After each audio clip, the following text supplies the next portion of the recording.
மாண்புமிகு பேரவைத் தலைவர் அவர்களே, மாபெரும் தலைவர்கள் வழிநடத்திய மாண்பும் மாபெரும் வரலாற்று சிறப்பு கொண்ட இந்த சட்டமன்ற பேரவையின் 17வது சட்டமன்ற பேரவைக்கு நம்மையும் நம்ம தமிழக வெற்றிக் கழகத்தை சார்ந்த சட்டமன்ற உறுப்பினர்களையும் தேர்ந்தெடுத்து அனுப்பின நிரந்தரமாக என் நெஞ்சில் குடியிருக்கும் தாயன்புமிக்க தமிழக மக்கள் அனைவருக்கும் என்னுடைய மனப்பூர்வமான நன்றிகள். 17வது சட்டமன்ற கூட்டத்தொடரின் முதல் ஆளுநர் உரையின் மீதான நன்றி தெரிவிக்கும் தீர்மானத்திற்கு பதிலுரை வழங்க வாய்ப்பளித்த மாண்புமிகு பேரவைத் தலைவருக்கு நம் வணக்கத்தை தெரிவித்துக் கொள்கிறோம். மாண்புமிகு பேரவைத் தலைவர் அவர்களே, இந்த 17வது மாமன்றத்தில் அதிகப்படியான 12 கட்சிகளை சேர்ந்த பிரதிநிதிகள் தேர்ந்தெடுக்கப்பட்டிருக்கும்.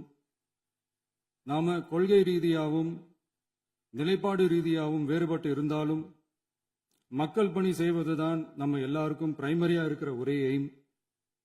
அந்த வகையில தான் நம்ம எல்லாருமே நம்ம மக்களால் அங்கீகரிக்கப்பட்டு சட்டமன்றத்திற்கு வந்திருக்கிறோம். அதனால நாம கருத்தால் வேறுபட்டாலும் மக்கள் சேவை என்ற நோக்கத்துல நம்ம மாநிலம் சார்ந்த விஷயங்கள்ல நாம எல்லாரும் ஒன்றிணைந்து பயணிச்சா நம்ம தமிழ்நாடு என்னைக்கும் எதிலையும் முதன்மை மாநிலமாக திகழும். ஆளுநர் உரைக்கு நன்றி தெரிவிக்கும் தீர்மானத்தில் பேசின மாண்புமிகு உறுப்பினர்களுக்கு நன்றி. எதிர்த்து பேசினாதான் எதிர்கட்சின்னு ப்ரூவ் பண்ண முடியும்னு நினைச்சுக்கிட்டு பேசின எதிர்கட்சியை சேர்ந்த எதிர்கட்சி தலைவர் உள்ளிட்ட மாண்புமிகு உறுப்பினர்களுக்கும் வணக்கமும் நன்றியும். பதிலுரை வழங்குற அதே நேரத்தில் நம்மளை சட்டமன்ற உறுப்பினராக தேர்ந்தெடுத்த பெரம்பூர் தொகுதி மக்களுக்கு நம்மளோட நெஞ்சார்ந்த நன்றிகள். அதே மாதிரி ராஜினாமா பண்ணிட்டாலும் நம்மளை தேர்ந்தெடுத்த திருச்சி கிழக்கு மக்களுக்கும் இந்த மன்றத்தில் நம்மளோட நன்றியை பதிவு செய்கிறோம். அப்புறம் நம்மளோட அரசியல் பயணத்தை பத்தியும் கொஞ்சம் பதிவு செய்ய விரும்புகிறோம். நாம ஏதோ ஷூட்டிங்ல இருந்து நேரா வந்து சிஎம் ஆன மாதிரியே சில பேர் ஒரு இமேஜ் கிரியேட் பண்றாங்க. அவங்களுக்கு அவங்க ஆசைப்படுற லாங்குவேஜ்லயே சொல்றோம், அது வெறும் ரீல் தான், ரியல் கிடையாது. ஒரு சாதாரண நடிகனாத்தான் நம்ம கெரியர் தொடங்குச்சு. அப்புறம் அப்படியே சின்சியரா உழைச்சு மேல வந்தோம். நம்ம கெரியர்ல நாம மேல வந்ததுக்கு இந்த விஜய் ஒருத்தன் மட்டுமே காரணம் இல்ல, அவனோட உழைப்பு மட்டுமே காரணம் இல்ல. இந்த விஜயோட உழைப்புக்கும் உயர்வுக்கும் பின்னாடி இருக்கிற ஒட்டுமொத்த தமிழ்நாட்டு மக்களோட அன்பும் அரவணைப்பும் தான் காரணம். ஒவ்வொரு வீட்டில் இருக்க ஒவ்வொருத்தரும் நம்மள அவங்க வீட்டில் ஒருத்தனா ஏத்துக்கிட்டது தான் நமக்கு கடவுளும் மக்களும் தந்த மிகப்பெரிய வரம்.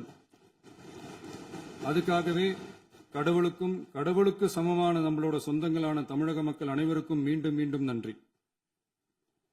இப்படி நம்மள தாயன்போடு அள்ளி அரவணைச்ச தமிழ்நாட்டு மக்களுக்கு நாம எப்படியெல்லாம் துணையாக இருந்தோம், எப்படியெல்லாம் மக்களோட மக்களா இருந்தோம்னு சொல்றேன். 1990ஸ்லயே ரசிகர் மன்றமா இருந்தப்பவே மக்களுக்கு துணையா நிக்க ஆரம்பிச்சோம். அதுக்கப்புறம் நற்படி மன்றமாவும் அதுக்கப்புறம் விஜய் மக்கள் இயக்கமாவும் மாறி மக்களோட மக்களா நின்றுகிட்டு இருந்தோம். 2008 ஈழத் தமிழருக்கு ஆதரவா உண்ணாவிரதம் போராட்டம் செஞ்சோம். போர் முடிவுக்கு வரணும், நம்ம தொப்புள் கொடிய உறவுகளான ஈழத் தமிழர்களுக்கு பாதுகாப்பான நிம்மதியான ஒரு வாழ்வு கிடைக்கணும்னு அன்னைக்கே கோரிக்கை வச்சோம். 2009 ஆரம்பிச்ச விஜய் மக்கள் இயக்கம் வழியா நம்மளோட மக்கள் நல பணிகளை எக்ஸ்டெண்ட் அண்ட் எக்ஸ்பேண்ட் பண்ணிக்கிட்டே வந்தோம். கல்விக்கு துணையா இருந்தோம், சோசியல் சர்வீஸ் செஞ்சோம், வெள்ள நிவாரணத்துல துணையா இருந்தோம், கொரோனா காலத்துல மக்களுக்கு தோள் கொடுத்தோம். விலையில்லா விருந்தகம், குருதியகம், முட்டைப்பால் ரொட்டி திட்டம், விழியகம், பயிலகம், நூலகம், இப்படி பல வழியில மக்களுக்கு துணையா இருந்தோம். அப்புறம் நம்மளோட திரைப்படங்கள்ல நம்மளால முடிஞ்ச வரைக்கும் ஊழல் எதிர்ப்ப சொன்னோம், சமூக நீதியை சொன்னோம், கல்வியை பத்தி சொன்னோம், அரசியலை பத்தி சொன்னோம். அரசியலை பத்தி பேசுனதுனால நம்ம படங்கள் சந்திச்ச இதுவரைக்கும் சந்திக்கிற பிரச்சனையை பத்தி எல்லாருக்குமே தெரிஞ்சதுதான். இது மட்டும் இல்லாம 2011 நாகப்பட்டினத்துல மீனவர் பிரச்சனைகளுக்கு ஆதரவா ஒரு பெரிய பொதுக்கூட்டம் நடத்தினோம். மீனவர்கள் மீதான தாக்குதலை கண்டிச்சு பேசி அதுல நம்மளோட எதிர்ப்பை பதிவு செஞ்சோம். 2017 ஜல்லிக்கட்டு போராட்டத்தில் தமிழர் பண்பாட்டு உரிமைக்கான நம்மளோட ஆதரவை தெரிவிச்சோம். 2018 ஸ்டெர்லைட் போராட்டம் துப்பாக்கி சூட்ல பாதிக்கப்பட்ட நம்ம சொந்தங்களை நேர்ல சந்திச்சு ஆறுதல் சொன்னோம். 2021 உள்ளாட்சி தேர்தலில் விஜய் மக்கள் இயக்க வேட்பாளர்கள் போட்டியிட்டு ஜெயிச்சாங்க. கல்வி விருது விழா நடத்தி சிறந்த மதிப்பெண் பெற்ற மாணவ மாணவிகளுக்கு ஊக்கத்தொகையும் பரிசும் கொடுத்தோம். 2024 தமிழக வெற்றி கழகத்தை ஆரம்பிச்ச உடனேயே CAA-வை எதிர்த்து அறிக்கை விட்டோம். அரசியல் கட்சி ஆரம்பிச்சு விழுப்புரம் மாவட்டத்தில் விக்கிரவாண்டியில நம்மளோட முதல் மாநில மாநாட்டிய வெற்றி கொள்கை திருவிழாவை நடத்தினோம். தந்தை பெரியார், பெருந்தலைவர் காமராஜர், அண்ணல் அம்பேத்கர், வீரமங்கை வேலுநாச்சியார், மக்கள் சேவகர் அஞ்சலை அம்மாள்னு நம்மளோட 5 கொள்கை தலைவர்கள் அறிவிச்சோம். இந்தியாவிலே 2 பெண் ஆளுமைகளை கொள்கை தலைவர்கள் அறிவிச்ச ஒரே கட்சி நம்ம டிவிக்கு மட்டும்தான் என்ற பெருமையோடு அறிவிச்சோம். பெரியார் சொன்ன மாதிரியே அவர் சொன்னதுல நமக்கு ஏற்புடையதை மட்டும் எடுத்துக்கிட்டோம். அவரோட கடவுள் மறுப்பு கொள்கையில நமக்கு உடன்பாடு இல்லைன்னு ஓப்பனா அறிவிச்சோம். நமக்கு கடவுள் நம்பிக்கை உண்டுன்னு அறிவிச்சோம். யாரோட நம்பிக்கைக்கும் நாம் எதிரானவங்க இல்லைன்னு தெளிவா அறிவிச்சோம். பெண் கல்வி, பெண்கள் முன்னேற்றம், சமூக சீர்திருத்தம், சமூக நீதி, இப்படி பெரியாரோட கருத்துக்களை நிறையவே ஏத்துக்கிட்டோம்னு அறிவிச்சோம். அண்ணல் அம்பேத்கரோட சம வாய்ப்பு, சமநீதி, சமத்துவத்தை ஃபாலோ பண்ணுவோம்னு அறிவிச்சோம். பெருந்தலைவர் காமராஜரோட மதச்சார்பின்மையை ஏத்துக்கிட்டதோட அவரோட நேர்மையான நிர்வாகத்தையே ஒரு கொள்கையா ஏத்துக்கிட்டோம்னு அறிவிச்சோம். வீரமங்கை வேலு நாச்சியாரோட மண் மீட்பையும் சமூக நல்லிணக்கத்தையும் பின்பற்றுவோம்னு அறிவிச்சோம். மக்கள் சேவகர் அஞ்சலை அம்மாளோட விடுதலை வேட்கையையும் மக்களோட வாழ்வாதாரத்துக்காக உறுதியாக நிற்கிறதையும் பின்பற்றுவோம்னு சொன்னோம். எல்லாருக்கும் எல்லாமும் கிடைக்கணும், எம் மதமும் நம் மதம்னு சொல்லி மதச்சார்பற்ற சமூக நீதி தான் நம்ம கொள்கைன்னு அறிவிச்சோம். நம்ம கொள்கை எதிரி யாரு, அரசியல் எதிரி யாருன்னு ஓப்பனா அறிவிச்சோம். எல்லாத்துக்கும் மேல பிறப்புக்கும் எல்லா உயிருக்கும்ன்றத நம்மளோட அடிப்படை அரசியல் கோட்பாட்டா அறிவிச்சுட்டு தான் அரசியலுக்கே வந்தோம். நம்ம மதுரை மாநாட்டில் நம்மளோட தேர்தல் அரசியல் மற்றும் ஆட்சி அதிகார அரசியல் வழிகாட்டியா அறிஞர் அண்ணாவையும் புரட்சி தலைவர் எம்ஜிஆரையும் ஏத்துக்கிட்டதா அறிவிச்சோம். அப்புறம் இன்னனையும் நாம இங்க பதிவு செஞ்சே ஆகணும். எல்லாரும் கட்சி ஆரம்பிச்சுட்டு தான் ஒவ்வொரு வீட்டுக்குள்ளேயும் போவாங்க. ஆனா நாம ஒவ்வொரு வீட்டுக்குள்ளேயும் போனதுக்கு அப்புறம் தான் கட்சியவே ஆரம்பிச்சிருக்கிறோம். ஒவ்வொரு வீட்டுல ஒவ்வொருத்தரும் நம்மள அவங்க பிள்ளையா, மகனா, அண்ணனா, தம்பியா ஏத்துக்கிட்டதும் இயல்பா நடந்துச்சு. தமிழ்நாட்டு மக்களோட மனசுக்குள்ள போறதுக்கு நாம பட்ட பாடு நமக்கு மட்டும்தான் தெரியும். இதெல்லாம் புரிஞ்சாலும் புரியாத மாதிரி இருக்கிறவங்க தான் நம்மள நடிகன் என்று சொல்லியும் நம்ம கட்சிய நடிகன் கட்சின்னு சொல்லியும் சில நக்கல், நையாண்டி இதெல்லாம் பேசுவாங்க. அதை பத்தி நமக்கு கவலை இல்லைன்னு. இப்படி நம்ம அரசியல் பயணம் ரொம்ப டிரான்ஸ்பரண்டா தான் ஆரம்பிச்சிருக்கு. இந்த 2026 தேர்தலில் கூட்டணியே இல்லாமல் தனியா நின்னோம். மக்கள் நம்மள தெளிவா புரிஞ்சுகிட்டதாலையும் நம்ம டிவிகே தோழர்களோட உழைப்பாலையும் நாம 35% வாக்குகளை வாங்கினோம். 1,72,00,000 வாக்குகளோட தமிழ்நாட்டிலேயே தனி பெரும் கட்சியா வந்தோம். தமிழக மக்களாலையும் நம்மளோட ஆதரவு இயக்கங்களாலையும் இதோ இன்னைக்கு இங்க நம்ம டிவிகே ஆளும் கட்சியா உட்கார்ந்துருக்கிறோம். இந்த ஆளும் கட்சியா ஆனதும் அவ்வளவு சாதாரணமாலாம் நடந்துடல. 2.25 வருஷத்துல ஆட்சிக்கு வந்துட்டீங்கன்னு ரொம்ப கிண்டலா கேலியா சிலர் பேசுறாங்க. எங்களோட இந்த 2.25 வருஷ டிராவல்ல எவ்வளவு வலியும் வேதனையும் இருக்குது. நம்மளோட மக்கள் சந்திப்புக்கே அவ்வளவு இடையூறு, அவ்வளவு தடைகள், ஊர் உலகத்துல யாருக்கும் இல்லாத ஒன்னா நமக்கு மட்டுமே தனியா ஸ்பெஷலா எக்ஸ்க்ளூசிவா நிறைய நிபந்தனைகள், நெருக்கடிகள், கட்டுப்பாடுகள், நம்மளை சந்திக்க வர்ற மக்களுக்கு சரியான பாதுகாப்பு இல்லாம, நம்ம கூட்ட நிகழ்ச்சிக்கு போதுமான பாதுகாப்பு இல்லாமன்னு இன்னும் வெளியே சொல்ல முடியாத நிறைய சூழ்ச்சிகள் எல்லாத்தையும் தாண்டி தான் நாம் இந்த இடத்துக்கு வந்திருக்கிறோம். But still miles to go. நம்ம டிராவல்ல எல்லாத்துக்கும் முச்சமா நம்மளோட சொந்தங்கள், நம்மளோட உறவுகள், 41 பேர் கரூர் சம்பவத்தில் இழந்த வேதனை எல்லாம் எப்படி சொல்றதுனே தெரியல. நம்ம மனசு விட்டு என்னைக்கும் அந்த வலியும் வேதனையும் நீங்கவே நீங்காது. அதுலயும் நம்ம மேலேயே பழி போட்ட கொடுமையெல்லாம் இருக்கும் பாருங்க, அதெல்லாம் வேற லெவலுங்க. என்னத்துக்கு அப்படியெல்லாம் செஞ்சாங்கன்னு தெரியல. அரசியல்னா இப்படியெல்லாம் கொடூரமா இருக்கணுமா என்ன? சரி விடுங்க. இந்த விஜய் இவனோட மக்களுக்காக எதையும் தாங்க தயாராகிட்டான். இவ்வளவு பெயின்ஃபுல்லான நம்ம பொலிட்டிக்கல் டிராவல்ல நம்மளோட மிகப்பெரிய ஆறுதலும் பலமும் என்ன தெரியுமா? என் நெஞ்சில் குடியிருக்கும் என்னோட தமிழ்நாட்டு மக்களும் என் உயிருக்கு உயிரான என்னோட தோழர்களும் தான். அவங்களோட பலத்தால தான். அன்னைக்கு 1967ல முன்னாள் முதல்வர் மாண்புமிகு அறிஞர் அண்ணா அவர்கள் தலைமையில் அமைஞ்ச சாமானியர்களோட ஆட்சி மாதிரி 1977ல முன்னாள் முதல்வர் மாண்புமிகு புரட்சித் தலைவர் எம்ஜிஆர் அவர்கள் தலைமையில் அமைஞ்ச மிக சாமானியர்களோட ஆட்சி மாதிரி இதோ இன்னைக்கு அதே வரிசையில 2026 சட்டமன்ற தேர்தல்ல இந்த விஜயோட தோழர்கள் இடம்பெற்ற ஒரு மிக மிக சாமானியர்களின் ஆட்சி அமைஞ்சிருக்கு. வாகை சூடும் வரலாறு திரும்பி இருக்கிறது. இப்படி ஒரு தீர்ப்பை மக்கள் அளிச்சதுனாலதான் தமிழக வரலாற்றில் ஒரு மகத்தான கூட்டணி ஆட்சியை நாம் அமைச்சிருக்கிறோம். இளைஞர்களால என்ன செய்ய முடியும், பெண்களால என்ன செய்ய முடியும்னு கேட்டவங்களுக்கான பதில் தான் இன்னைக்கு அமைஞ்சிருக்கிற நம்ம ஆட்சி. ஒரே ஒரு குடும்பம் மட்டும் முக்கியம்னு சொல்றது நம்மளோட ஆட்சி அதிகார அரசியல் இல்ல. தமிழ்நாட்டில் இருக்கிற ஒவ்வொரு குடும்பமும் முக்கியம்னு சொல்றது தான் நம்ம அரசியல்.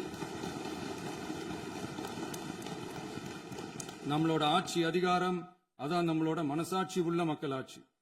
இந்த 2026 தேர்தல்ல யாராலும் உடைக்கவே முடியாதுன்னு சொன்ன மதத்தை உடைச்சோம், சாதியை உடைச்சோம், முக்கியமா காசு கொடுத்து ஓட்டு வாங்குற ஒரு நச்சு கலாச்சாரத்தையே சுக்கு நூறா தூள் தூளா உடைச்சிருந்தோம்.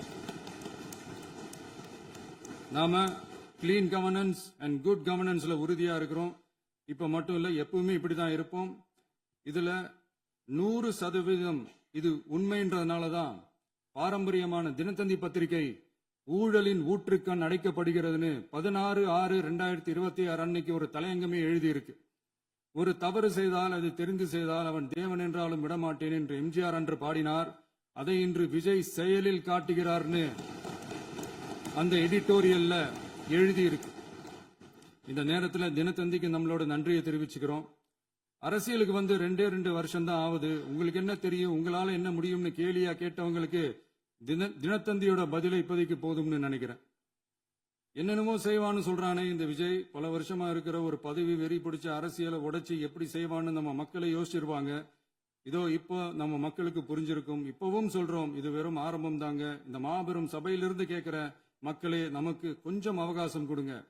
இதுக்கு முன்னாடி, அதாவது 2017 கடைசியில இருந்து 2026 ஏப்ரல் வரைக்கும் இருந்த புண்ணியவான்கள் ஆட்சியில ஒவ்வொரு டிபார்ட்மெண்ட்லயும் போட்ட ஏராளமான ஓட்டைகளை அடைச்சிக்கிட்டே படிப்படியா மக்களுக்கு நல்லதையும் செஞ்சுக்கிட்டே வருவோம். அதனாலதான் நமக்கு எதிரா யார் யாரோ சேரவே மாட்டாங்கன்னு நினைச்சவங்க எல்லாம் ஒன்னா சேர்றாங்க. நம்ம ஆட்சிக்கு டேட்டு குறிக்கிறாங்க.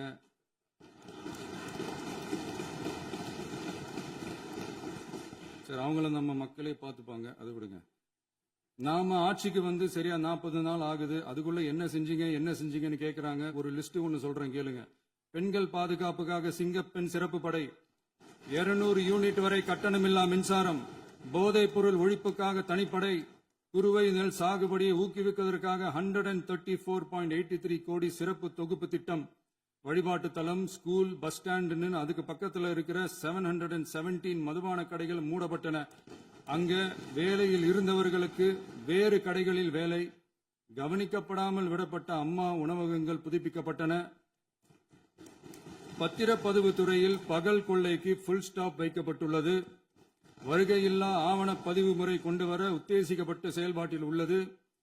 அரசு மற்றும் தனியார் மருத்துவமனையில் ஸ்கேன் மையங்களில் கருவுறுவதற்கு முன் மற்றும் பின் ஏற்படும் தவறுகளை கண்காணிக்கவும், மருத்துவ நிறுவனம் முறைப்படுத்தும் சட்ட விதிகள் பின்பற்றப்படுகிறதா என கண்காணிக்கவும், மருத்துவ மற்றும் ஊரக பணிகள் இயக்கத்தின் பயன்பாட்டிற்காக 40 புதிய வாகனங்கள் வழங்கப்பட்டுள்ளது. கூட்டுறவு வங்கியின் ஏழை எளிய மக்கள் வாங்கிய கடனுக்கு முதல் முத்தாய்ப்பாக ரூபாய் 2045 கோடி தள்ளுபடி வழங்கி ஆணையிடப்பட்டுள்ளது. ஒன்றிய அரசிடம் கேட்டுக்கொண்டதற்கிணங்க கடந்த 2 வருடமாக நிறுத்தி வைக்கப்பட்ட இருந்த ஜல் ஜீவன் மிஷன் திட்டம் புதுப்பிக்கப்பட்டு ஜல் ஜீவன் மிஷன் திட்டம் 2.0 நடைமுறைக்கு கொண்டு வரப்பட்டுள்ளது.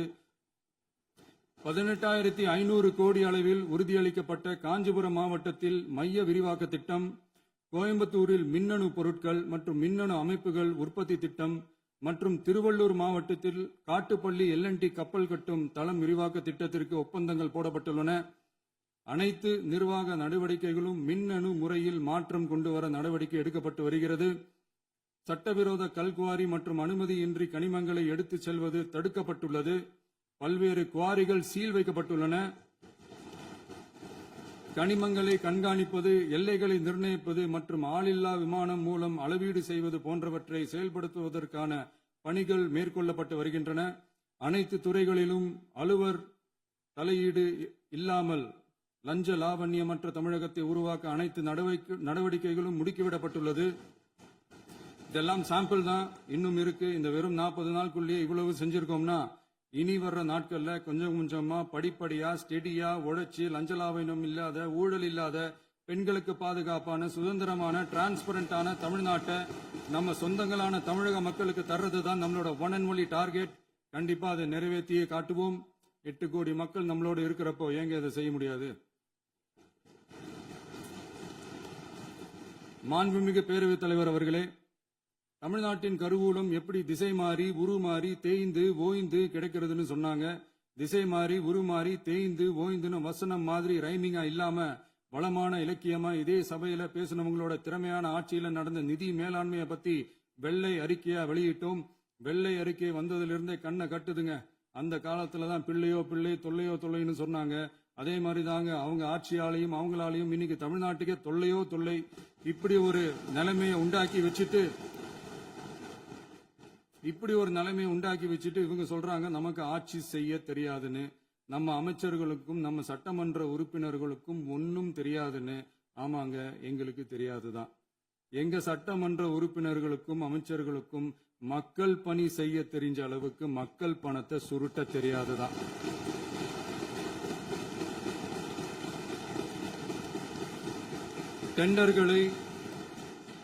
டெண்டர்களை முறைப்படுத்த தெரிஞ்ச அளவுக்கு அதோட ரேட்டை உயர்த்தி ஊழல் செய்ய தெரியாதுதான்.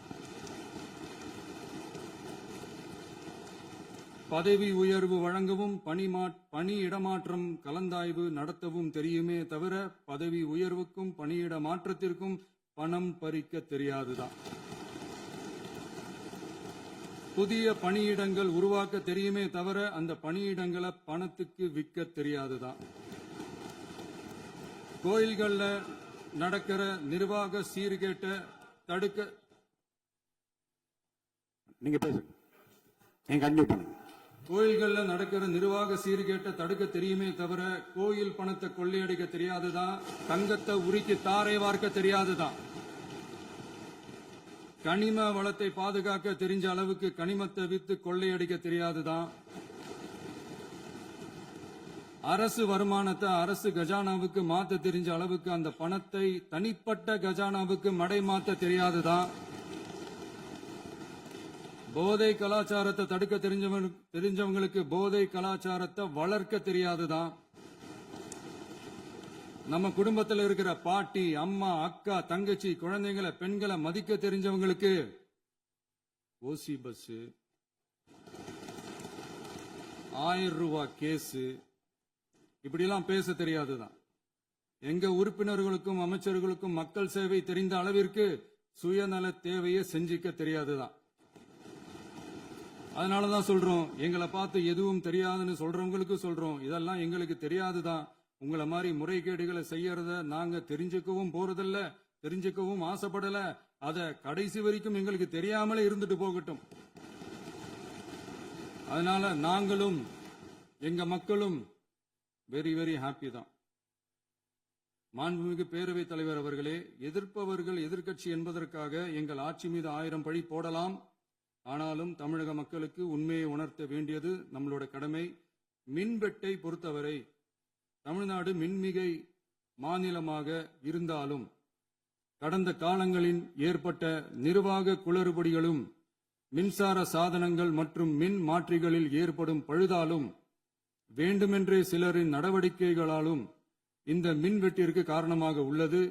மின் விநியோக மீட்பு நடவடிக்கைகளை ஒருங்கிணைப்பதற்காக எதிர்பாராமல் இரவு நேரங்களில் ஏற்படும் மின் தடங்களை விரைந்து சரி செய்வதில் 10 உயர்மட்ட கண்காணிப்பு குழுக்கள் மற்றும் 125 சிறப்பு மின் தடை நீக்க ரோந்து வாகனங்கள் வழங்கப்பட்டு 24 மணி நேரமும் கண்காணிக்கப்படுகிறது. கூடுதலாக தற்போது 77 புதிய மின் தடை நீக்க மையங்களும் உருவாக்கப்பட்டுள்ளன. விரைவில் இந்த மின்வெட்டு நிலைமை அறவே நீக்கப்படும். மாண்புமிகு பேரவைத் தலைவர் அவர்களே, நம்ம விவசாயிகள் எல்லாரும் நம்மள நல்லா புரிஞ்சுக்கிட்டு தமிழக வெற்றி கழகத்தை ஏத்துக்கிட்டாலும் எதிர்க்கட்சிகளோட தூண்டுதலால சில இடங்கள்ல சில போராட்டங்கள் நடக்குது. எதிர்க்கட்சிகள் என்னதான் சித்து வேலை செஞ்சாலும் விவசாய பெருமக்கள் எல்லாரும் நம்ம ஆட்சி அவங்களுக்கான ஆட்சிதான் நல்லா புரிஞ்சுதான் வச்சிருக்கிறாங்க. இந்த வருஷம் எல்னினோ விளைவா எப்பவும் இருக்கிறத விட இந்த டைம் மழை குறையுங்கிறதையும் நம்ம விவசாயிகள் உணர்ந்துதான் இருப்பாங்க. இருந்தாலும் நம்ம அரசு நம்ம விவசாயிகளோட வாழ்வாதாரத்துக்காக பக்கபலமாகவும் உறுதியாகவும் துணை நிற்கும்ங்கிறத தெரிவிச்சுக்கிறோம். நம்ம தமிழகத்தில் ஏற்கனவே நடந்த அதி அற்புதமான சூப்பரான நிர்வாக திறன் கொண்ட 50 வருஷ அரசியல் அனுபவம் கொண்ட 2.0, 3.0, 4.0 பல 0.0 மாடல் ஆட்சி நடத்த கனவு கண்டவங்களோட அட்டகாசமான ஆட்சிக்காரங்க பல்வேறு விதமான நிதி நெருக்கடியை நம்ம மக்களுக்கும் நமக்கும் பரிசா கொடுத்துட்டு போய் இருந்தாலும் கூட்டுறவு வங்கிகளின் மூலம் 75,000 வரை பயிர்கடன் பெற்று குறு சிறு இதர பெரு விவசாயிகளுக்கு 100% முழுமையான பயிர்கடன் தள்ளுபடியும் 75,000க்கு மேல் கடன் பெற்றவர்களுக்கு குறைந்தபட்சமாக 35,000 பண பயன் கிடைக்கும் அளவிற்கு மொத்தம் 14,43,504 விவசாயிகளுக்கு ரூபாய் 5,932.23 கோடி பயிர்கடன் தள்ளுபடி வழங்கப்பட்டுள்ளது. மாண்புமிகு பேரவைத் தலைவர் அவர்களே, நாம ஒன்றியத்தில் கூட்டுறவு கூட்டாட்சி, மாநிலத்தில் சுயாட்சி என்ற கொள்கையை கொண்டவங்க தான் ஏற்கனவே அறிவிச்சிருக்கிறோம். தற்போதைய ஒன்றிய அரசு சார்ந்த கட்சியுடன் அரசியலில் கொள்கை அளவில் நேர் எதிராக நிக்கிறவங்க தான் நாம. அதே சமயத்தில் எதுக்கெடுத்தாலும் கண்ணை மூடிக்கிட்டு ஒன்றிய அரசோட மோதல் போக்கை விரும்புறவங்க நாம இல்ல. நமக்கு எப்பவுமே தமிழகத்தின் வளர்ச்சி மட்டும்தான் முக்கியம். அதுக்காக நம்மளோட அரசியல் ரீதியான கொள்கைகளையோ மாநில உரிமைகளையோ கொஞ்சம் கூட விட்டு கொடுக்கவே மாட்டோம். அதுல ரொம்ப தெளிவாகவும் உறுதியாகவும் இருக்கிறோம். இனியும் இப்படித்தான் இருப்போம். அதுல ஒருபோதும் மாற்றமே இருக்காது. அதனால இதுல யாரு திசை திருப்ப வேலையில் ஈடுபட்டாலும் அவங்க எல்லாரும் மக்கள் மத்தியில் தோற்பது உறுதி. எனவே நம்ம மக்களுக்கோ சிறுபான்மை சகோதரர்களுக்கோ நம்ம ஆதரவு இயக்கங்களுக்கோ எந்தவித சந்தேகமும் வேண்டாம். நாம் யாரோட டீமும் இல்ல. நாம எப்பவுமே பியூரான பீப்புள்ஸ் டீம். இன்னும் சொல்ல போனா நாம secular team, social justice team. மாண்புமிகு பேரவைத் தலைவர் அவர்களே, அரசு விழாக்கள், கல்வி நிறுவனங்கள் மற்றும் பல அதிகாரப்பூர்வ நிகழ்ச்சிகளோட தொடக்கத்துல நம்ம தமிழ்தாய் வாழ்த்த பாடுறதுதான் வழக்கமா இருக்கு. தமிழ்தாய் வாழ்த்த பொறுத்த வரைக்கும் நம் அரசு இதுல நம்மளோட உறுதியான நிலைப்பாட்டை ஒன்றிய அரசுக்கு மிக தெளிவா தெரிவிச்சிருக்கு. அது இல்லாம இதில் மாநில அரசின் கொள்கைக்கு ஏற்ப ஒன்றிய அரசின் அறிவிக்கையில் திருத்தம் மேற்கொள்ள கோரிக்கையும் விடுக்கப்பட்டுள்ளது. நீட் தேர்வை பொறுத்தவரை கிராமப்புற மற்றும் பொருளாதார ரீதியாக பின்தங்கிய மாணவர்களுக்கு சமமான வாய்ப்பை வழங்குவதில்லை. மருத்துவ கல்வியில் சமூக நீதி மற்றும் சம வாய்ப்பை நீட் பாதிக்கிறது என்பதை உணர்கிறோம். எனவே மருத்துவ படிப்புகளுக்கான சேர்க்கையை 12ஆம் வகுப்பு மதிப்பெண்களின் அடிப்படையில் நடத்த வேண்டும் என்று நமது அரசு வலியுறுத்தி வருகிறது. மத்திய அரசிடம் நீட்டிலிருந்து தமிழ்நாட்டிற்கு விலக்கு வழங்க வேண்டும் என்று கோரிக்கை விடுத்துள்ளது. மாண்புமிகு பேரவைத் தலைவர் அவர்களே, பேரறிஞர் அண்ணா அவர்கள் தலைமையிலான அரசு 1968இல் இருமொழி கொள்கையை நடைமுறைப்படுத்தியது.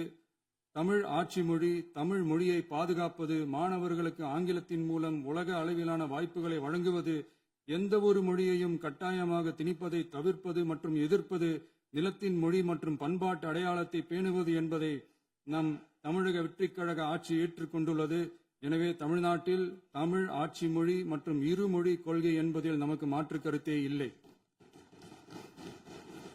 மாண்புமிகு பேரவைத் தலைவர் அவர்களே, கடந்த 11/6/2026 அன்று நடந்த நிதி ஆயோக் கூட்டத்தில் தமிழ்நாடு அரசின் சார்பாக கலந்து கொண்டு வறுமையற்ற தமிழ்நாடு இயக்கம் உருவாக்க தேவையான நிதியையும், தமிழ்நாட்டுக்கு 2 எய்ம்ஸ் மருத்துவமனைகளை தருமாறும், மருத்துவம் மற்றும் பல் மருத்துவ படிப்பிற்கு 12ஆம் வகுப்பு மதிப்பெண் அடிப்படையில் இடங்களை நிரப்புதல் குறித்தும், செயற்கை நுண்ணறிவு தொடக்க நிறுவன வளர்ப்பு மையங்கள் தமிழ்நாட்டில் அமைக்கவும், இளைஞர் திறன் மற்றும் வேலைவாய்ப்பு இயக்கம் செயல்படுத்த வேண்டியும், பெண்கள் தலைமையிலான வளர்ச்சி குறித்தும், மீனவ சமுதாயங்களின் வாழ்வாதாரம் மற்றும் மீன்பிடி படகுகள் மற்றும் மீனவர்களை விடுவித்தல் குறித்து நிரந்தர நடவடிக்கை எடுக்க வேண்டியும், காலநிலை தாங்கும் தன்மை பெருந்திட்டம் 2045 கீழ் விண்வெளி உற்பத்தி மையத்தை தேசிய விண்வெளி உற்பத்தி மையமாக அறிவிக்க கோரியும், தமிழ்நாட்டில் சாலை போக்குவரத்து, நெடுஞ்சாலை மற்றும் ரயில்வே அமைச்சகத்தின் மேம்பாட்டு குறித்தும், அனைத்து கிராமங்களையும் டிஜிட்டல் இணைப்பு வசதி ஏற்படுத்துதல் குறித்தும், கூட்டு குடிநீர் திட்டம் தொடரவும்,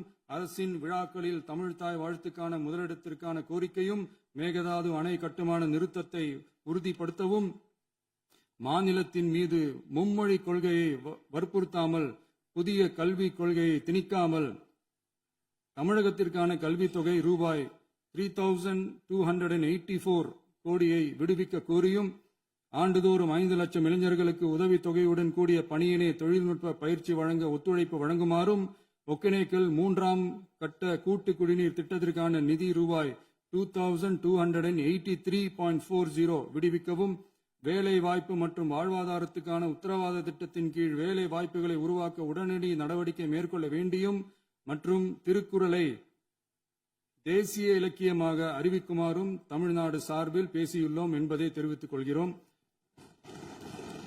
மாண்புமிகு பேரவைத் தலைவர் அவர்களே, அண்டை மாநிலங்களுடனான நட்புறவு ஒரு மாநிலத்தின் வளர்ச்சிக்கும் நாட்டின் ஒற்றுமைக்கும் மிகவும் அவசியமானது. தமிழ்நாடு தனது அண்டை மாநிலங்களுடன் நதி நீர் பங்கீடு, பொருளாதாரம், கல்வி, கலாச்சாரம் மற்றும் போக்குவரத்து துறைகளில் நல்லுறவை பேணி வருகிறது. பரஸ்பர மரியாதை, ஒத்துழைப்பு மற்றும் கூட்டாட்சி தத்துவத்தின் அடிப்படையில் அண்டை மாநிலங்களுடனான நட்புறவை வலுப்படுத்தவும் நமது ஆட்சியில் காக்கப்படுகிறது. மாண்புமிகு பேரவைத் தலைவர் அவர்களே, சட்டம் ஒழுங்கை பத்தி பேச்சு வந்தது. சட்டம் ஒழுங்கு சரியா இருக்கணும் அப்படின்றதுல எங்களுக்கு மாற்று கருத்தே கிடையாது. கண்டிப்பா லா அண்ட் ஆர்டர் கரெக்டா இருக்கணும், கரெக்டா இருக்கும், இருக்க வைப்போம். அதே மாதிரி பெண்கள் பாதிக்கப்படுறதையும் இங்க யாராலையும் சகிச்சுக்கவே முடியாது. அதுக்கான கடுமையான நடவடிக்கைகள் நம்ம அரசு எடுத்துக்கிட்டு இருக்கிறோம். இந்த சிங்கப்பெண் சிறப்பு அதிரடி படை கூட அதுக்கான ஒரு ஃபர்ஸ்ட் ஸ்டெப் தான். அதே மாதிரி இந்த போதைப் பொருள் நடமாட்டம், அதை கண்ட்ரோல் பண்றதுக்கும் நம்ம அரசு கடுமையான நடவடிக்கைகள் எடுத்துக்கிட்டு இருக்கிறோம். அதையும் கண்டினியூ பண்ணி எடுப்போம். மாண்புமிகு பேரவைத் தலைவர் அவர்களே, இப்ப நான் சொன்ன இந்த பிரச்சனைகள்லாம் 2026 போன மாசம் மே மாசம் 10ஆம் தேதி புதுசா வந்துடல. இதெல்லாம் பல வருஷமா இருக்கிற பிரச்சனைகள் தான், பல வருஷமா கண்டுக்காம விட்ட பிரச்சனைகள் தான். இன்னைக்கு எதிர்கட்சிக்காரங்க அதை பத்தி கேட்கும் போது எனக்கு அது அக்கறையா தெரியல, அவதூறு அரசியலா தான் தெரியுது, பழி போடுற அரசியலா தான் தெரியுது. இப்படி அவதூறு பழி போடுறவங்களை பார்த்து ஒன்னே ஒன்று தான் கேட்கணும்னு தோணுது. கடந்த 9-10 மாசமா நம்ம ஸ்டேட்ல சட்டம் ஒழுங்கு டிஜிபியே இல்ல. சட்டம் ஒழுங்கு டிஜிபியை போடுங்கன்னு சொல்லி எல்லாம் ஓஞ்சி போயிட்டோம். போன ஆட்சியில நடந்ததுக்கெல்லாம் இப்பதான் விடையே கண்டுபிடிக்கிறோம் நம்ம ஆட்சியில்.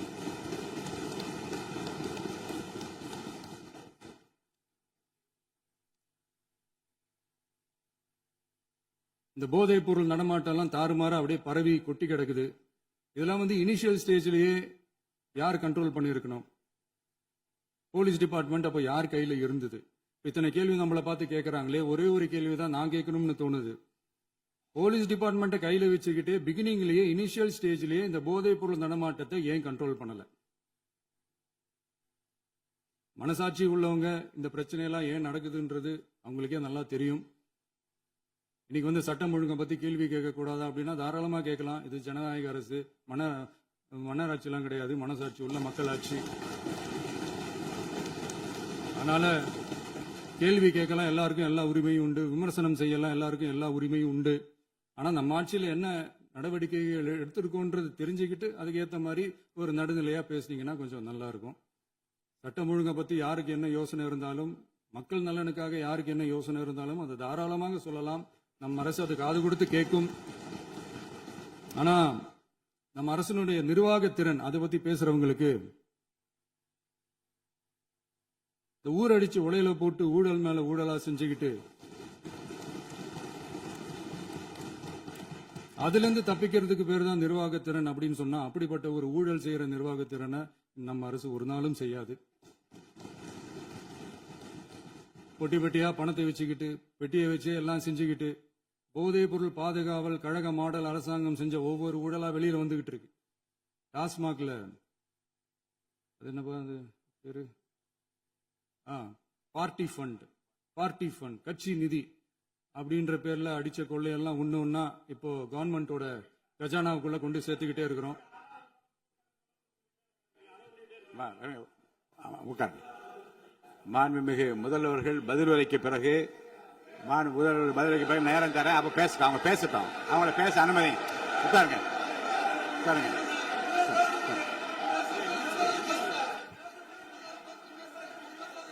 மாண்புமிகு அலோவ் பண்றேன் உட்காருங்க. மாண்பு உறுப்பினர்கள் நீங்க இங்க உட்காருங்க, அமைதியா உட்காரு. நீங்க எல்லாம் உட்காருங்க. உட்காருங்க, உட்காருங்க. மாண்புமிகு நீங்க எல்லாரும் உட்காருங்க, உட்காருங்க. அமைதியா உட்காருங்க. இருங்க, உட்காருங்க. அப்புறம் நீங்க என்ன விடுங்க, நான் கொடுங்க, உட்காருங்க. நான் பாயிண்ட் ஆஃப் ஆர்டர் கொடுங்க, நான் கொடுக்குறேன்.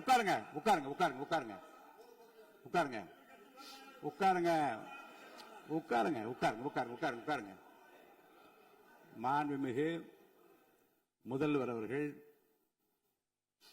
கோர்வையாக நிதானமாக சொல்லிக்கொண்டே இருக்கிறார். நீங்க குறிப்பெடுத்து வைத்துக் கொள்ளுங்கள். பேசி முடித்தவுடன் நான் உங்களுக்கு அவகாசம் தருகிறேன். நீங்க ஒண்ணு சொல்லுங்க, என்ன என்று நீங்க சொல்லுங்க. சொல்லுகிற வாய்ப்பை நான் உங்களுக்கு தருகிறேன். இப்போது மாண்புமிகு முதலமைச்சர் உங்கள் உரையை தொடரலாம்.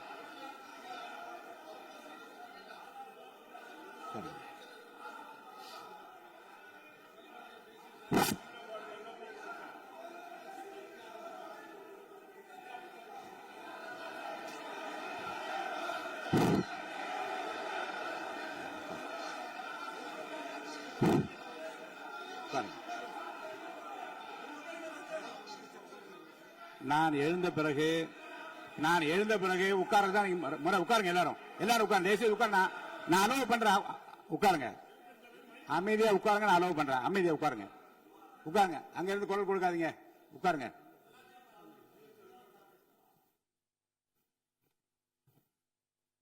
இனிமையான இந்த விவாதத்தில்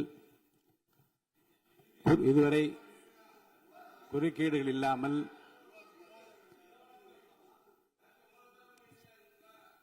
கொஞ்சம் அமைதியா இருங்க. மாண்புமிகு முதல்வர் அவர்கள் பேசி முடித்தவுடன் பாயிண்ட் ஆஃப் ஆர்டர் கேட்டிருக்கேன், நான் அனுமதிக்கிறேன். எதிர்க்கட்சி தலைவருக்கு மட்டும் நான் அனுமதி தருகிறேன். அவர் எழுந்து பேசலாம். முதலமைச்சர் நீங்க கண்டினியூ பண்ணி முடிக்கலாம்.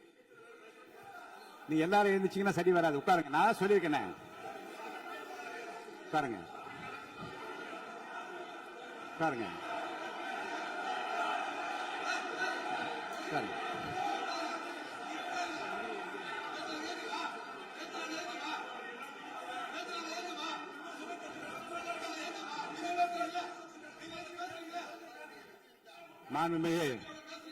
மாண்பு உறுப்பினர்கள் அமைதி காக்க வேண்டும். நேற்று எதிர்க்கட்சி தலைவர் பேசுகிற போதும் அவர் பேசுகிற எல்லாவற்றுக்கும் நான் அனுமதி அளித்தேன்.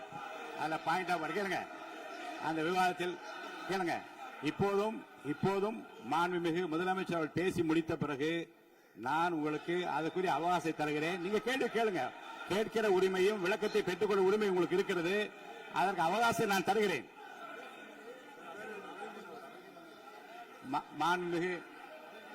மாண்புமிகு உறுப்பினர் அமருங்க. நான் தீர்ப்பை சொல்லுகிறேன். மாண்புமிகு முதலமைச்சர் அவர்கள் பேசி முடித்தவுடன் எதிர்க்கட்சி தலைவருக்கு அந்த வாய்ப்பை நான் தருகிறேன். நிச்சயமா அந்த கேள்வி கேட்கலாம். உட்காருங்க எல்லாரும். பேரவை முன்னவர் பேசுங்க. மாண்பு பேரவைத் தலைவர் அவர்களே, இன்று இவர்கள் முயற்சி செய்வது அவர் ஆளுங்கட்சியாக இருக்கின்ற போது நான் சொல்லிடுறேன் பிளீஸ். ஒரே நிமிஷம் நான் சொல்லிடுறேன் பிளீஸ். ஆளும் கட்சியாக இருக்கின்ற போது நீங்கள் சொன்ன ஒரே வார்த்தை, நாங்கள் பேசி முடித்ததற்கு பிறகு குறிப்பிடுத்துவிட்டு நீங்கள் எந்த கேள்வி வேண்டுமானாலும் கேட்கலாம் என்று ஒரு முறையை நீங்கள் பின்பற்றினீர்கள். அதே முறையை இப்போது பின்பற்ற வேண்டும் என்று கேட்டுக்கொள்கிறேன். பள்ளிக்கல்வித்துறை அமைச்சர் மாண்புமிகு பேரவைத் தலைவர் அவர்களே, நேற்றைய தினம் கூட எதிர்க்கட்சி தலைவர் சொன்னதை முழுமையாக கேட்டு இறுதியில் ஒரு வாய்ப்பு தந்தீங்க. அதுவும் இல்லாம இந்த நேரத்தில் நேரலையில் நீங்களும் பாக்குறீங்க. அங்கிருந்து ஒருமையில் விழித்து இந்த பக்கம் இருக்க உறுப்பினர்களை பார்த்து அப்படின்னு ஒருமையில் விழிப்பதை உங்கள் மூலமாக கண்டிக்கிறேன். அந்த வார்த்தையை அவை குறிப்பிலிருந்து நீக்கணும்.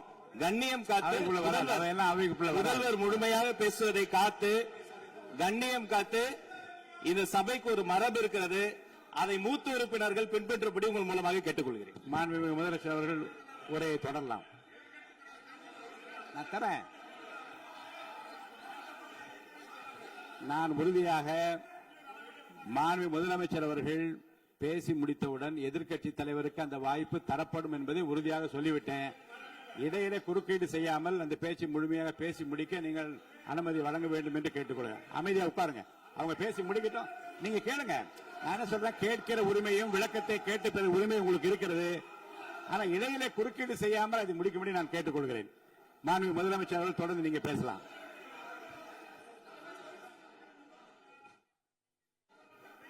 எதிர்க்கட்சி தலைவர்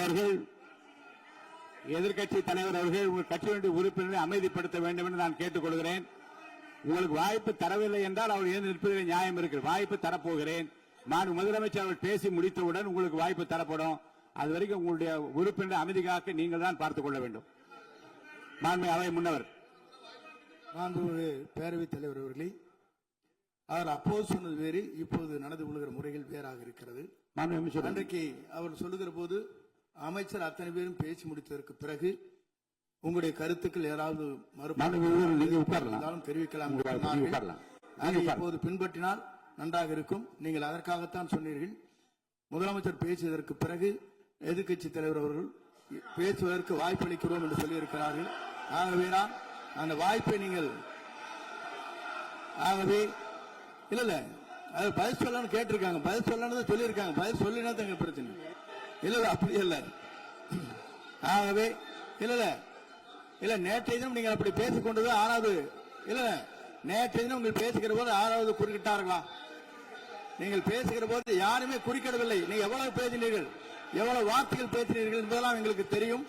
யாருமே அதில் குறுக்கிடவில்லை. இது முதலமைச்சர், எங்கள் முதலமைச்சர் எதிர்க்கட்சி தலைவர் பேசுகிறவர் யாரும் குறுக்கிட வேண்டாம் என்று சொன்னார்கள். அதை நாங்கள் பின்பற்றினோம். ஆனால் இன்றைக்கு நீங்கள் பின்பற்றவில்லை என்பதால் வேதனையாக இருக்கிறார். முன்னவர் நேற்று எதிர்க்கட்சி தலைவர் பேசுகிற போது அடுக்கடுக்காக குற்றச்சாட்டுல வைத்தார். சொல்லுங்க. இப்போ அதற்குரிய சொல்லுங்க. மாண்புமிகு பொதுப்பணித்துறை அமைச்சர்கள் காலையில் அலுவலகத்தை சந்தித்து அவர்கள் சாட்டிய குற்றச்சாட்டுகளுக்கெல்லாம் ஆதாரங்களை தான் நான் கொண்டு வந்திருக்கிறேன் என்று சொன்னேன். நான் நேற்று அந்த விஷயம் நேற்றோடு முடிந்து விட்டது. ஆதாரங்களை கொடுங்கள். தக்க நேரத்தில் இதை பற்றி சொல்ல வேண்டி நேர்ந்தால் நான் இதெல்லாம் ஆய்வு செய்து உரிய நேரத்தில் அவை குறிப்பிட்டு ஏற்றுவதற்கு முன்பாக அவரிடம் காட்டி அதற்கு பிறகு அதை பற்றி முடிவெடுக்கும் என்று நான் சொன்னேன். இப்போதும் சொல்லுகிறேன், மாண்பு முதலமைச்சர் அவர்கள் பேசிக் கொண்டிருக்கிறார். பேசி முடிக்கட்டும். எதிர்க்கட்சி தலைவருக்கு உறுதியாக நான் வாய்ப்பு தருவேன். அவர் கேள்விகளை முன்வைக்கலாம், விளக்கங்களை பெறலாம். இப்போதைக்கு பேரவைத் தலைவர் என்ற முறையில் என்னுடைய முடிவு இதுதான். அவையில் இருக்கக்கூடிய உறுப்பினர்கள் அமரும்படி நான் கேட்டுக்கொள்கிறேன். நான் முதலமைச்சர் அவர்கள் பேச வேண்டிய போ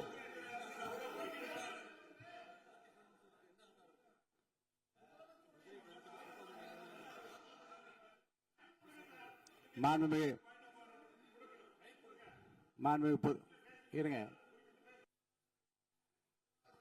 அதை முன்னவர் பேரவைத் தலைவர் அவர்களே, நேற்றைய தினம் நீங்கள் முழுமையாக பேசினீர்கள். உங்கள் பேச்சுக்கள் எப்படி இருந்தது என்பதும் நாடு அறியும். இருந்தாலும் கூட நாங்கள் அமைதியாக இருந்தோம். இல்ல நீங்க இருங்க. ஒவ்வொரு வார்த்தைக்கு இருங்க. நீங்க மின்வெட்டையில நீங்க சொன்னீங்க. உங்களுடைய முன்னாள் அமைச்சர் ஆற்காடு வீராசாமி இருக்கிற போது மின்வெட்டால் தான் நாங்கள் ஆட்சியே மாறியது என்றெல்லாம் சொன்ன கதையெல்லாம் இருக்கு. அதெல்லாம் சொன்னோம்னாங்க. நாங்களே அமைதியா இருந்தோம்.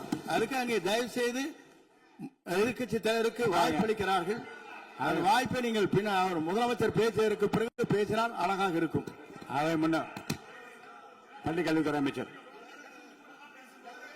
மாண்புமிகு பேரவைத் தலைவர் அவர்களே, அவர் ஒரே ஒரு வார்த்தையை தான் சொன்னார். பார்ட்டி ஃபண்ட் என்ற வார்த்தையை கேட்டு எதிர்க்கட்சி நண்பர்கள் கோபப்படுகிறார்கள். ஆனால் அதன் மீது உங்களுக்கு பாயிண்ட் ஆஃப் ஆர்டர் தருவதாகவும் நீங்கள் சட்டப்பேரவைத் தலைவர் சொல்கிறீர்கள். நேற்றைய தினம் இதே போல வெற்றி தலைவர் அவர்களினுடைய வழிகாட்டில் வளர்ந்த நாங்கள் சகிப்புத்தன்மையோடு அவர்கள் பல வார்த்தைகள் சொன்னார்கள். புதிதாக சோஃபா மாடல் என்றார்கள், குதிரை பேரம் என்றார்கள், எத்தனையோ வார்த்தைகள் சொன்னபோது சகிப்புத்தன்மையோடு அதை கேட்டு பொறுமையாக இருந்தோம். குதிரை பேரம் எல்லாம் அவைக்குள் நீக்கப்பட்டு விட்டது. சரி, சோஃபா மாடல் என்று சொன்னார்கள். ஆதாரம் கேட்டு இப்படி எழுந்து நாங்கள் கொந்தளிக்காமல் ஒரு சட்டமன்றத்தில் ஒரு உறுப்பினர் எப்படி நடந்து கொள்ள வேண்டும் என்பதற்கு எடுத்துக்காட்டாக தமிழக வெற்றி கழகத்தின் உறுப்பினர்கள் நடந்து கொண்டார்கள். இப்போது மதிப்பிற்குரிய எதிர்க்கட்சி தலைவர் அவர்களே, உங்கள் ஊடாக நான் கேட்பது என்னவென்றால், அவர்களினுடைய கட்சி உறுப்பினர்களை அவர் அமைதிப்படுத்தி முதல்வர் அவர்கள் உரையை முழுமையாக கேட்டு சகிப்புத்தன்மைக்கு சட்டமன்றத்தில் இந்த பக்கம் மட்டுமல்ல அந்த பக்கமும் எடுத்துக்காட்டாக இருப்பதற்கு அவர் வழிவகை செய்ய வேண்டும் என்று உங்கள் மூலமாக கேட்டுக்கொள்கிறேன். மாண்புமிகு பொதுப்பணித்துறை அமைச்சர்.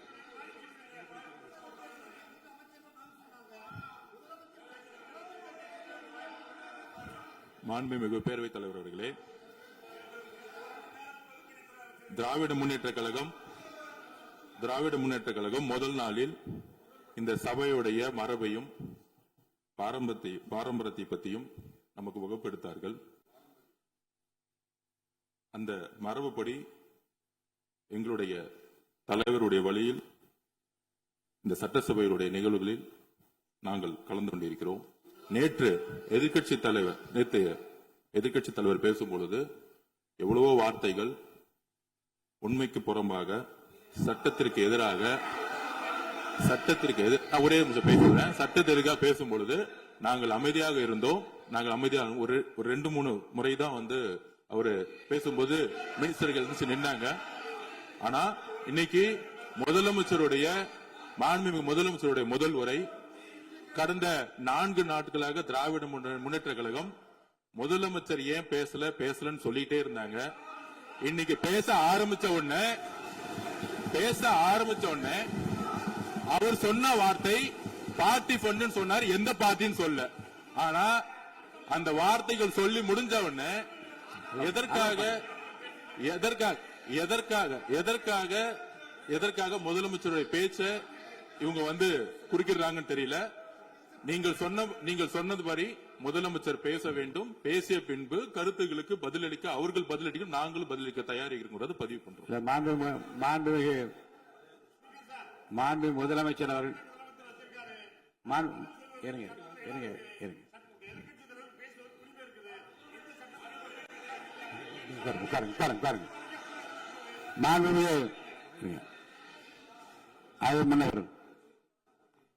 மரபு இருக்கிறது, எப்போது வேணும் பாயிண்ட் ஆஃப் ஆர்டர் இருக்கலாம். இருந்தாலும் கூட நீங்க அந்த மரபை நீங்க கடைபிடித்தீங்களா உங்க ஆட்சியில? நீங்க முன்னவர் முன்பு எப்படி நடந்தால் என்பதை பற்றியோ முன்பு நடந்த நிகழ்வுகள் பற்றியோ நீங்கள் சொல்லி மீண்டும் இந்த அவையினுடைய மாண்பை குறைக்க வேண்டாம் என்று நான் கேட்டுக்கொள்ள வேண்டாம். இப்போது உள்ள பிரச்சனை, மாண்பு முதலமைச்சர் அவர்கள் தன்னுடைய பேச்சை உறுதி செய்து முடிக்க வேண்டும். அவர் முடித்த பிறகு எதிர்க்கட்சி தலைவருக்கு நான் நிச்சயமாக வாய்ப்பு தருவேன். அவர் கேள்வி கணக்குகளை தொடுக்கலாம், சந்தேகங்களை கேட்கலாம், விளக்கம் தருவதற்கு மாண்பு முதலமைச்சர் அவர்கள் தயாராக இருக்கின்றார். அமைதியாக என்னை அமரும்படி நான் கேட்டுக்கொள்கிறேன். இப்ப நான் அனுமதிக்க முடியாது. மாண்பு முதலமைச்சர் உரையை தொடரலாம்.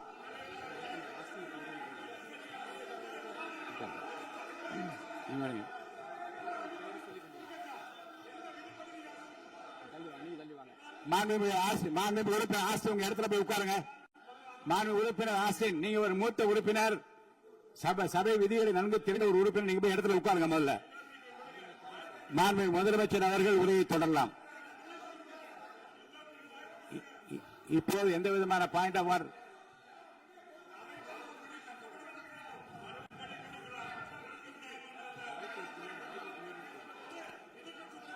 நான் வாய்ப்பு இல்லை என்று சொன்னால் நீ எழுந்து நிற்பதிலே நியாயம் இருக்கிறது. உட்காருங்க.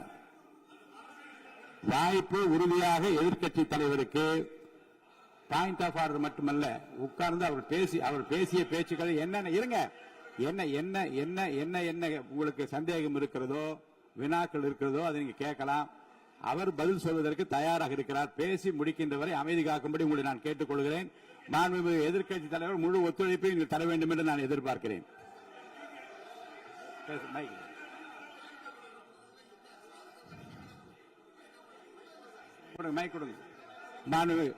மாண்புமிகு எதிர்க்கட்சி தலைவர், பேரவைத் தலைவர், நீங்க உட்காருங்க. நேற்று நான் பேசும்போது சில அமைச்சர்கள் குறுக்கிட்டு பேசினாங்க, அதற்கு நீங்க அனுமதி கொடுத்தீங்க.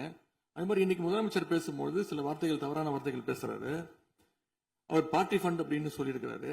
அவர் அமைச்சர் அவரு அந்த பார்ட்டி ஃபண்ட் எந்த பார்ட்டின்னு கூட சொல்ல தைரியம் இருந்தா சொல்லுங்க, நாங்க அதெல்லாம் ஃபேஸ் பண்ண தயாரா இருக்கோம்.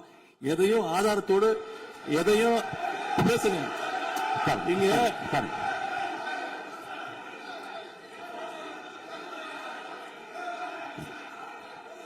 அது மாதிரி பேரவைத் தலைவர் அவர்களே, நேற்று நான் பேசி முடிஞ்சோடனே நீங்க அவை முடிஞ்சிருச்சுன்னு சொல்லிட்டீங்க. நாங்கெல்லாம் வீட்டுக்கு போயிட்டோம். வீட்டுக்கு போய் டிவி போட்டு பார்த்தா அங்க இன்னொரு அமைச்சர் இன்னும் பதில் சொல்லிட்டே இருந்திருக்கிறாரு. அதற்கெல்லாம் நாங்க இப்ப என்ன பதில் இது, என்ன மரபு இது? நீங்க இப்ப பேசிக்கிட்டே இருப்பீங்களா? நாங்க அதை பார்த்துக்கிட்டே இருக்கணுமா?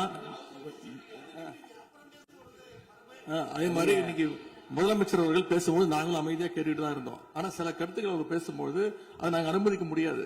ஆதாரத்தோடு ஏதாவது பேசணும்னா, குற்றச்சாட்டுகள் சொல்லும் போது ஆதாரத்தோடு சொன்னீங்கன்னா அதை நாங்க ப்ரூவ் பண்றதுக்கு தயாராக இருக்கு. மாண்புமிகு உறுப்பினர் அவர்கள் இருங்க. நேற்று மாண்புமிகு எதிர்க்கட்சித் தலைவர்கள் பேசியதும் மாண்புமிகு பொதுப்பணித் தலைவர்கள் பேசியதும் ஆதாரம் இல்லாமல் பேசக்கூடாது என்று நான் சொன்னேன். ஆய்வு செய்து நீக்கப்பட வேண்டியது நீக்கும் என்று சொன்னேன். இப்போது மாண்புமிகு முதல்வர் அவர்கள் பேசி முடிக்கட்டும். நீங்கள் கூறிய கருத்துப்படி அதில் ஆதாரங்கள் இல்லாத குறிப்பாக இருந்தால் அதை நீக்குவதற்குரிய உரிமை எனக்கு இருக்கிறது. ஆய்வு செய்து நான் நடவடிக்கை எடுப்பேன். இப்போது மாண்புமிகு முதலமைச்சர் அவர்கள் பேசலாம். இந்த டாஸ்மாக் மாதிரியே பல டிபார்ட்மெண்ட்லயும் மறுபடியும் சொல்றேன், கட்சி நிதின்ற பேர்ல அடிச்ச கொள்ளைய ஒன்னா கவர்மெண்டோட கஜானாக்குள்ளேயே கொண்டு சேர்த்துக்கிட்டே இருக்கிறாங்க. இப்பவும் சொல்றேன், மக்கள் பணத்துல இருந்து ஒரு பைசா கூட தொடமாட்டோம், தொடவும் விடமாட்டோம், தொட்டா விடமாட்டோம். இதுக்கு முன்னாடி தொட்டவங்களையும் விடமாட்டோம்.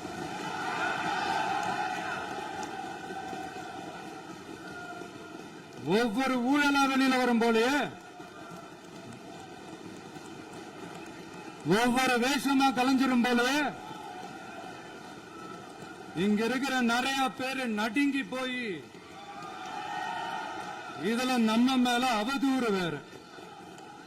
இப்ப புதுசா ஒரு வெப்பன் ஒண்ணு கொண்டு வந்திருக்காங்க. அது என்ன தெரியுமா? அவங்க தயவால தான் நம்ம ஆட்சி நடக்குதாம். மக்கள் தயவால இந்த ஆட்சி நடந்துகிட்டு இருக்கு.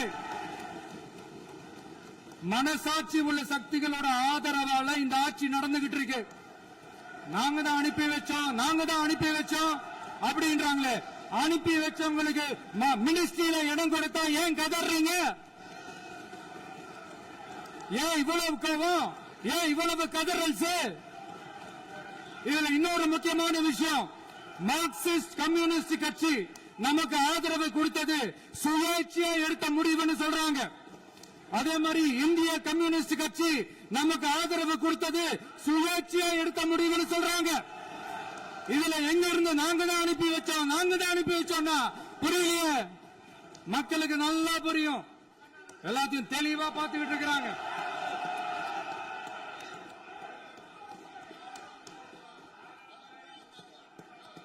முதலமைச்சர் கண்டிப்பாக பண்ணலாம். முதலமைச்சர்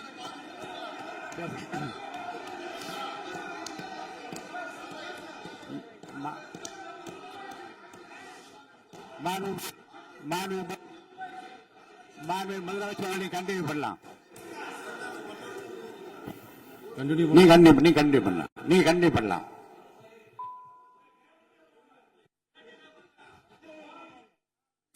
இந்த சமூக நீதி அரசுன்னு சொல்றவங்களை பார்த்து கேட்கிறேன், நம்ம பட்டியலின சகோதரர்களுக்கு எத்தனை அமைச்சர் பதவி கொடுத்தீங்கன்னு கொஞ்சம் சொல்ல முடியுமா?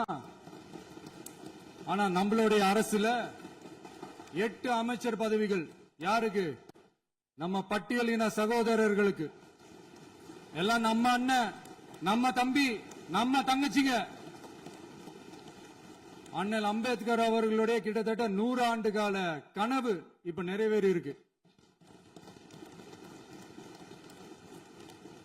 நான் ஏன் கொஞ்சம் சவுண்டா பேசுறேன் அப்படின்னா அவங்களுக்கு கேட்கணும்ன்றதுக்காக தப்பா எடுத்துக்காது. அதே மாதிரி பெண்களோட பாதுகாவலர் நாங்க தான் அப்படின்னு சொல்லிக்கிறவங்களை கேட்கிறேன், எத்தனை பெண்களுக்கு அமைச்சர் பதவியில இடம் கொடுத்தீங்க கொஞ்சம் சொல்ல முடியுமா? எங்க அரசுல 4 சகோதரிகளுக்கு அமைச்சர் பதவி கொடுத்திருக்கிறோம்.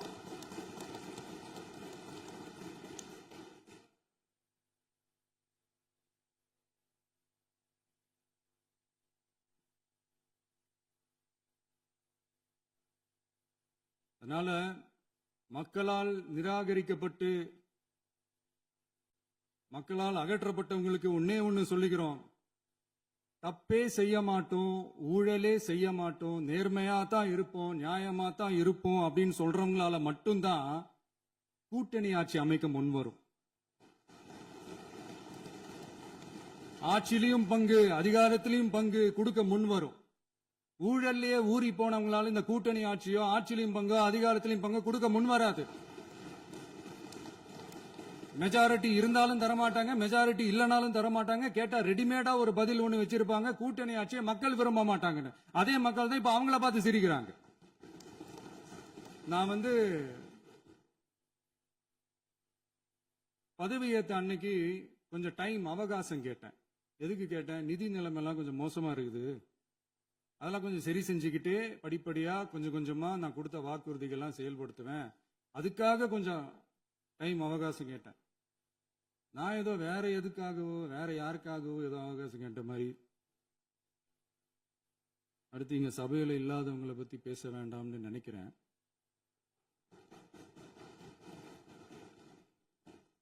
இங்க நம்மளை பத்தி அவதூறு பரப்புறதோட மட்டும் இல்லாம இப்ப நம்ம மக்கள் மேலேயும் அவதூறு பரப்ப ஆரம்பிச்சிட்டாங்க. மக்கள் நமக்கு ஓட்டு போட்டது தப்பா, குடும்பம் குடும்பமா நமக்கு ஆதரிச்சது தப்பா. இது இப்ப இல்ல, நான் சொல்றது எம்ஜிஆர் அவர்கள் காலத்திலிருந்தே. அப்பவே அவர் ஜெயிச்சப்போ அதே மக்களை தப்பு தப்பா பேசுறது. மக்கள் என்ன பண்ணிட்டாங்க, எம்ஜிஆர் என்ன பண்ணிட்டாரு, எம்ஜிஆர் என்ன இது பண்ணிட்டாரு. 50 வருஷமா ஒரே டெக்னிக்கா.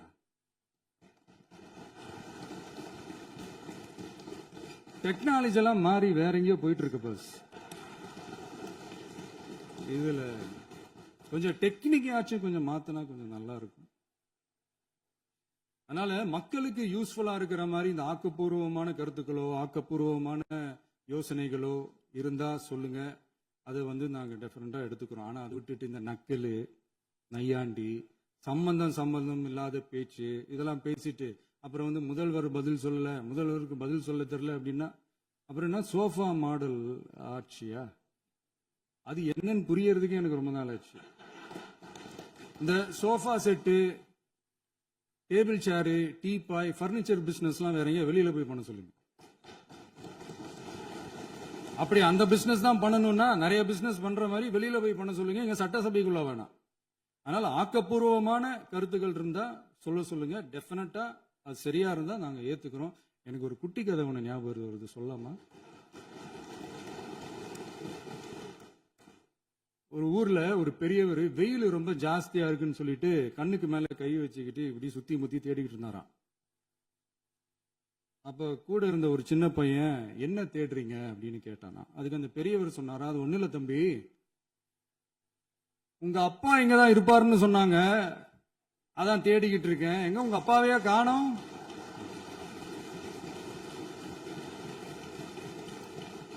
இல்ல எங்களுக்கும் நக்கலா நையாண்டியா சம்பந்தம் இல்லாத குட்டி கதை இதெல்லாம் எங்களுக்கும் பேச தெரியும். அந்த கதையில பெரியவர் அப்படி சொன்னாராம், தப்பா எடுத்துக்காதீங்க. அந்த கதையில பெரியவர் அப்படி கேட்டாராம். அதனால யாரும் இங்க டென்ஷன் ஆக வேணாம். அதனால இன்னொரு இந்த என்னுடைய உரையை முடிக்கிறதுக்கு முன்னாடி போயிட்டாங்க, பேசலாமா? நிறைய உங்க கருத்துக்களை நீங்க முழுமையாக மன நிறைவோடு பேசலாம். டிவியில பார்ப்போம்.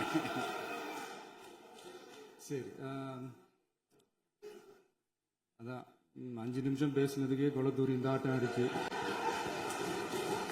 பேசுனா அப்புறம் என்ன பண்றது? கடைசியா நான் இந்த உரையை முடிக்கிறதுக்கு முன்னாடி ஒரு முக்கியமான ஒரு விஷயம் பத்தி சொல்லணும். ஆளுநர் உரை அன்னைக்கு இந்த தமிழ் தாய் வாழ்த்துக்கு அப்புறம் தேசிய கீதம் பாடினது தப்பு, தேசிய கீதம் 2 முறை பாடினது தப்பு,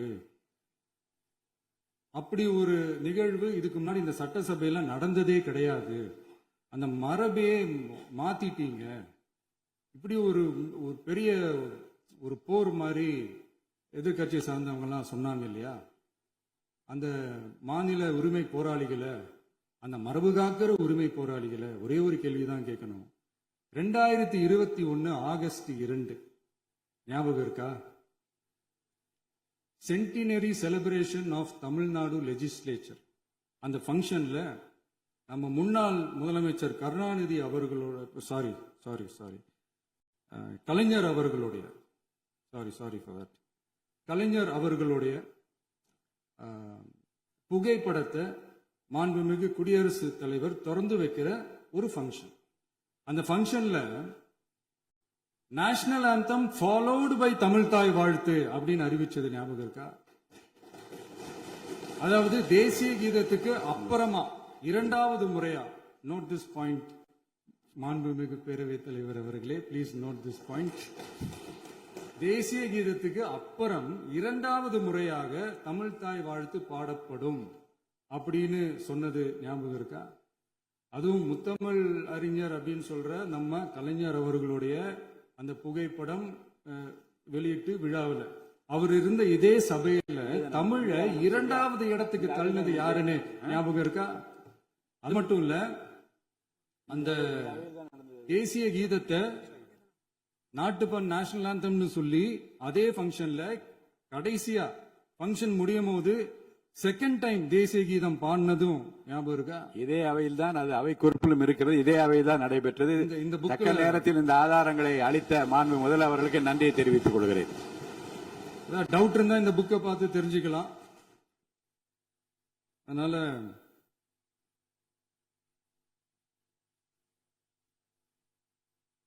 இதெல்லாம் கேட்டா என்ன சொல்லுவாங்கன்னா, அது ஜனாதிபதி கலந்துகிட்ட ஃபங்க்ஷன், அதெல்லாம் அப்படிதான், அதெல்லாம் கண்டுக்க கூடாது அப்படின்னு சொல்லுவாங்க.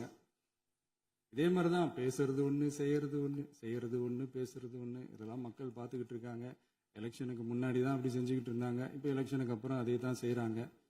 இந்த விஜயையும் சாமானியர்களின் உண்மையான சமூக நீதி அரசையும் அவமானப்படுத்துறதுக்கு தான் அவங்களோட அந்த பொலிட்டிக்கல் சீனியாரிட்டி அது பயன்படுத்துது போல. சரி, செய்யட்டும், நல்லா செய்யட்டும். இப்போ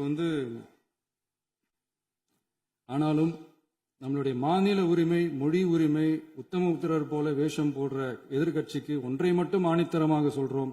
உங்களை மாதிரி தமிழ்னு சொல்லிக்கிட்டு, மொழி, பண்பாடு, கலாச்சாரம்னு சொல்லிக்கிட்டு ரெட்டை வேஷம் போடுறவங்க நாங்க கிடையாது. உலகெங்கும் வாழும் என் தமிழ் சொந்தங்களுக்கு நம்முடைய உத்தரவாதம் தமிழ் தான் எங்க உயிர் நாடி அப்படின்றத மறக்க மாட்டோம். இப்பவும் சொல்றோம், மாநில உரிமையில எப்பவும் உறுதியா இருப்போம். அதே சமயத்துல அரசியல் வேற, ஒன்றிய மாநில அரசுகளுக்கு இடையே இருக்கிற நிர்வாக அணுகுமுறை வேற. இதுல நாங்க ரொம்ப தெளிவா இருக்கிறோம். அதனால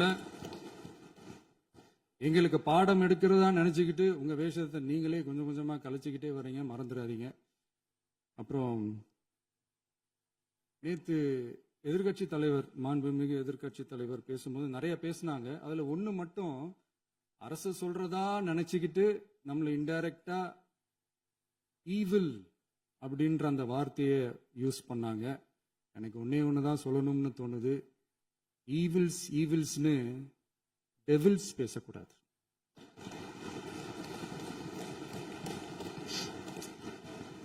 அவங்க இருந்திருந்தா ஒரு ஆக்ஷன் பண்ணணும்னு எனக்கு தோணுச்சு.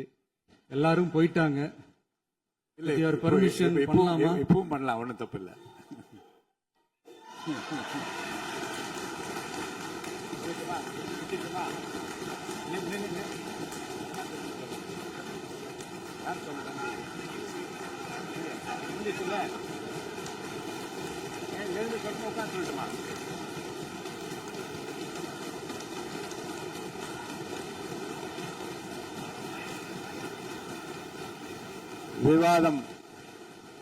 விவாதம் முடிவுற்றது.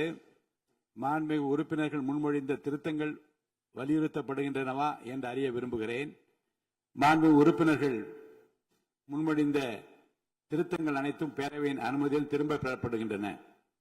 2026 ஆண்டு ஜூன் திங்கள் 18ஆம் நாளன்று சட்டமன்ற பேரவைக்கு மாண்புமிகு ஆளுநர் அவர்கள் ஓந்தளித்த பெருரைக்கு தமிழ்நாடு சட்டமன்ற பேரவை உறுப்பினர்கள் பெரிதும் நன்றி உடையவர்களாவர் என்று மாண்புமிகு பேரவை துணைத் தலைவர் திரு மு. ரவிசங்கர் அவர்களால் 19/6/2026 நாளன்று முன்மொழியப்பட்ட தீர்மானம் பேரவையின் முடிவுக்கு விடப்படுகிறது.